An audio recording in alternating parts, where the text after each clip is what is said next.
প্রিয় চাকরি প্রত্যাশী ভাই বোনেরা, আপনারা দেখছেন যে বাংলাদেশ পল্লী বিদ্যুতায়ন বোর্ডে একটি নিয়োগ বিজ্ঞপ্তি প্রকাশিত হয়েছে। বাংলাদেশ পল্লী বিদ্যুতায়ন বোর্ড কর্তৃক একটি নিবন্ধিত পল্লী বিদ্যুৎ সমিতি সমূহে শিক্ষানবিশ লাইনম্যান পদ লোকবল নিয়োগের নিমিত্তে উপযুক্ত যোগ্যতা সম্পন্ন প্রকৃত বাংলাদেশী পুরুষ নাগরিকদের হতে নির্ধারিত ফর্মে সহস্তে পূরণকৃত দরখাস্ত আহ্বান করা যাচ্ছে। যাদের পাশে পদের পাশে শূন্য পদের সংখ্যা, প্রার্থী বয়সীমা, শিক্ষাগত প্রয়োজনীয় শিক্ষাগত ও শারীরিক যোগ্যতা উল্লেখ করা হলো। পদের নাম শিক্ষানবিশ লাইনম্যান। শূন্য পদের সংখ্যা 1035। নিয়োগ প্রদানকালী এ সংখ্যা কম বেশি হতে পারে। বয়সীমা 19/5/2026 তারিখে বয়স সর্বনিম্ন 18 থেকে সর্বোচ্চ 21 বছর পর্যন্ত হতে হবে।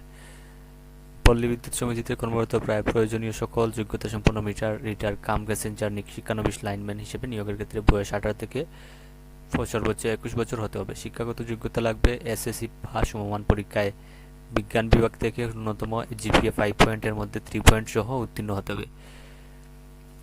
শারীরিক যোগ্যতা অবশ্যই সুস্বাস্থ্যের অধিকারী হতে হবে। কঠোর পরিশ্রম, বৈদ্যুতিক খুঁটি ও স্থাপনায় ওঠানামা সক্ষমতা থাকতে হবে। অবশ্যই দৈহিক পরিশ্রম করার সদিচ্ছা ও স্বাভাবিক প্রবণতা থাকতে হবে। কাজের মাধ্যমে শিক্ষণ এর আগ্রহ ও সক্ষমতা থাকতে হবে। প্রয়োজনীয় শারীরিক উচ্চতা ন্যূনতম 5 ফুট 4 ইঞ্চি, ওজন ন্যূনতম 110 পাউন্ড এবং বুকের মাপ স্বাভাবিক অবস্থায় ন্যূনতম 30 ইঞ্চি এবং স্ফীত অবস্থায় ন্যূনতম 32 ইঞ্চি হতে হবে। 7 মিনিটে 1 মাইল মিনি ম্যারাথন দৌড় দিতে হবে এবং প্যারালাল বার এ বিরতিহীনভাবে পরপর ন্যূনতম 5 বার বুক পর্যন্ত ওঠানামায় সক্ষম হতে হবে। তারপর বিদ্যালয়ে শরীরচর্চা বিষয়ক ক্রীড়া কর্মে পারদর্শী প্রার্থীকে অগ্রাধিকার দেওয়া হবে। বেতন স্কেল অন প্রবেশনকালীন নির্ধারিত বেতন 15,500 টাকা তৎসহ বিধি অনুযায়ী অন্যান্য ভাতা ও সুবিধাদি প্রদান করা হবে। অন প্রবেশন মেয়াদান্তে সংশ্লিষ্ট নীতিমালা মোতাবেক নিয়মিত ফলে প্রবেশ বেতন কাঠামো 2016 অনুযায়ী 16,600 টাকা স্কেলে বেতন নির্ধারিত হবে। শর্তাবলী নির্ধারিত আবেদন ফর্ম এবং বাংলাদেশ পল্লী বিদ্যুতায়ন বোর্ডের ওয়েবসাইট www.rbreb.gov.bd অথবা সংশ্লিষ্ট পল্লী বিদ্যুৎ সমিতির ওয়েবসাইট হতে সমিতির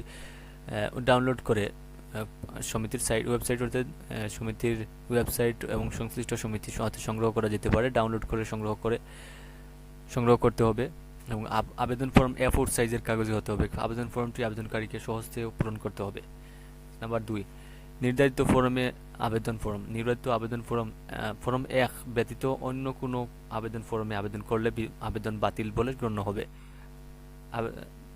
নাম্বার 3, অসম্পূর্ণ আবেদনপত্র তথা নির্ধারিত আবেদনপত্রটি যথাযথভাবে পূরণ করা না হলে আংশিক পূরণ করা হলে, ভুল তথ্য প্রদান করা হলে, স্বাক্ষর করা না হলে অথবা প্রার্থীকে প্রদত্ত তথ্যে গুণগরমিল পাওয়া গেলে আবেদনপত্র বাছাই প্রক্রিয়ার অর্থাৎ শারীরিক পরীক্ষা, লিখিত পরীক্ষার পূর্বে বা পরে যে কোনো পর্যায়ে প্রার্থিতা বাতিল হবে।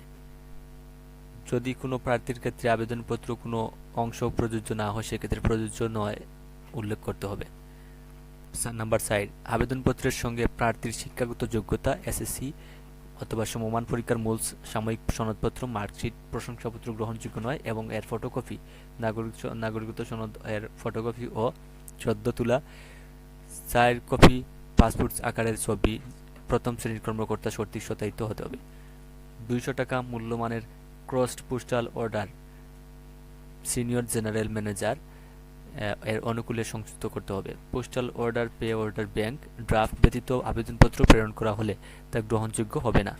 নিয়োগের ক্ষেত্রে সরকারি নির্দেশাবলী, কোটা ও অন্যান্য নীতিমালা যথাযথভাবে অনুসরণ করতে হবে। কেবলমাত্র শারীরিক যোগ্যতায় উত্তীর্ণ প্রার্থীদের পরবর্তীতে লিখিত এমসিকিউ পরীক্ষায় অংশগ্রহণের জন্য ডাকা হবে। লিখিত পরীক্ষায় উত্তীর্ণ প্রার্থীদের লিখিত পরীক্ষা গ্রহণ করা হবে। লিখিত পরীক্ষায় উত্তীর্ণ প্রার্থীদের মধ্যে হতে শূন্য পদের বিপরীতে প্রশিক্ষণের জন্য প্রাথমিকভাবে নির্বাচিত করা হবে। প্রশিক্ষণে উত্তীর্ণ প্রার্থীদের কেবলমাত্র বিভিন্ন পল্লী বিদ্যুৎ সমিতিতে শূন্য পদের বিপরীতে নিয়োগ প্রদান করা হবে। 7, প্রার্থী কর্তৃক প্রদত্ত তার শিক্ষাগত যোগ্যতা, অভিজ্ঞতা, জন্ম তারিখ, বয়স ও স্থায়ী ঠিকানা, নিজ জেলা সহ আবেদনপত্র প্রদত্ত আবেদনপত্রে প্রদত্ত অন্যান্য যে কোনো তথ্য অসম্পূর্ণ বা অসত্য সংগতিপূর্ণ প্রমাণিত হলে তার প্রার্থিতা বাতিল করা হবে এবং এরূপ সত্য অসত্য ও উদ্দেশ্যমূলক তথ্য প্রদানের মাধ্যমে নিয়োগপ্রাপ্ত হলে পরবর্তী যে কোনো সময় বিষয়টি বাংলাদেশ পল্লী বিদ্যুতায়ন বোর্ড সমিতি কর্তৃপক্ষের গোচরীভূত হলে তাকে চাকরি হতে বিনা নোটিশে বরখাস্ত এবং তার বিরুদ্ধে আইনানুগ ব্যবস্থা গ্রহণ করা হবে। নাম্বার 8, কোনো কারণ দর্শানো ব্যতিরেকে যে কোনো আবেদন গ্রহণ ও বাতিলের অধিকার কর্তৃপক্ষ সংরক্ষণ করেন। নিয়োগপ্রাপ্ত শিক্ষানবিশ লাইনম্যান নিজ জেলা ও নিজ সমিতির ভৌগোলিক এলাকা ব্যতীত কোনো পল্লী বিদ্যুৎ সমিতিতে যে কোনো পল্লী বিদ্যুৎ সমিতিতে প্রদান করা হবে। শারীরিক পরীক্ষায় অংশগ্রহণের সময় শিক্ষাগত যোগ্যতার মূল কপি প্রদর্শন করতে হবে। সন্তোষজনক কর্ম সম্পাদন ও আচরণ প্রয়োজনীয় প্রশিক্ষণ এবং মোটর সাইকেলের চালনার লাইসেন্স থাকা সাপেক্ষে নিয়মিতকরণ করা হবে। শারীরিক পরীক্ষায় অংশগ্রহণের জন্য আবেদনকারী উপস্থিতির সময় ও তারিখ, আবেদন সহ উপস্থিতির স্থান। 1. উপস্থিতির সময় ও তারিখ 19/5/2026 খ্রিস্টাব্দ 19/5/2026 খ্রিস্টাব্দ সকাল 9টা ঘটিকা। আর স্থান ক্রমিক 13 নং বর্ণিত অনুযায়ী আবেদনকারীকে তার নিজ জেলার পার্শ্বে পল্লী বিদ্যুৎ সমিতিতে আবেদনপত্র ও চাহিত কাগজপত্রের সহ উপস্থিত হবেন। 13. নিম্নবর্ণিত ছক অনুযায়ী আবেদনকারী তার নিজ জেলার পার্শ্বে বর্ণিত পল্লী বিদ্যুৎ সমিতির সদর দপ্তরে সহস্তে পূরণকৃত আবেদনপত্র চাহিত কাগজপত্রাদি সহ সকাল 9 ঘটিকায় উপস্থিত হবেন। প্রার্থীর নিজ জেলা ঢাকা। যে প্রার্থীর নিজ জেলা যেমন ঢাকা পল্লী বিদ্যুৎ সমিতিতে 1 পলাশবাড়ি নবীনগর, ঢাকা। মানিকগঞ্জের এইগুলো আপনারা নিজ নিজ দায়িত্বে লিখে নেবেন। আপনাদের যে জেলা পড়েছে সেগুলো আপনারা নিজ দায়িত্বে দেখে নেবেন। জেলা কোডও নিজের মানে জেলা কোডও দেওয়া আছে, ক্রমিক নং হলো জেলা কোড, এগুলো আপনারা দেখে নেবেন। তো বন্ধুরা, আর বেশি সময় অপেক্ষা না করে এখানে ভিডিও শেষ করছি। যদি ভিডিওটা ভালো লাগে সাবস্ক্রাইব করবেন এবং লাইক করবেন, কমেন্ট করবেন যদি সম্ভব হয়। ওকে, ধন্যবাদ বন্ধুরা, ভালো থাকবেন, সুস্থ থাকবেন, এখানেই শেষ করছি।